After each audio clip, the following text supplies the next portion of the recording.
Bonjour, chers aspirants aux organismes internationaux, j'espère que vous allez bien aujourd'hui. J'ai tenu à faire cette petite vidéo avec vous pour apporter quelques petites éclaircies sur une question qui nous revient souvent. Pourquoi je postule et on ne me répond pas? Voilà. Alors, au cours de ma carrière, j'ai eu le privilège de faire partie de plusieurs processus de recrutement. Et pour ma part, hein, j'ai répertorié 5 erreurs que les candidats font en général et je vais partager ça avec vous rapidement. Alors, la première erreur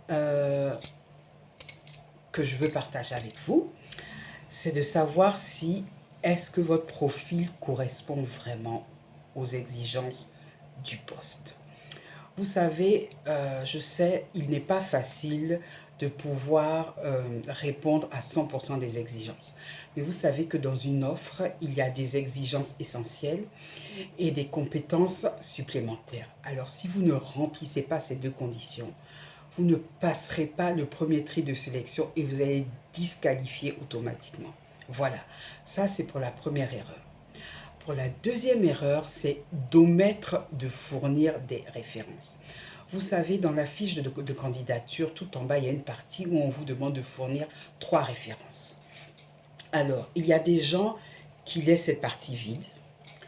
Il y en a d'autres qui fournissent des fausses informations, c'est-à-dire des faux numéros de téléphone, des faux emails, et quand on essaye de rentrer en contact avec les références, on fait chou blanc.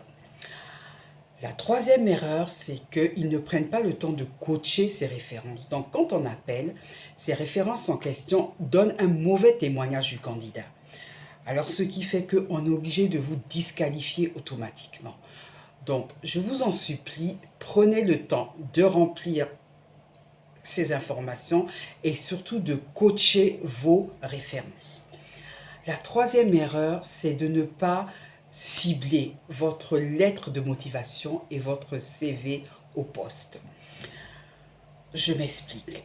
L'erreur que l'on fait, c'est de prendre le même CV et de l'envoyer à toutes les offres auxquelles vous répondez sans prendre le temps de le moduler aux exigences du recruteur. Je prends un exemple. Vous tombez sur une offre d'assistant aux achats. Vous êtes commercial. Vous dites, ah, je vais répondre à cette offre-là. Vous prenez votre CV tel qu'il est brut,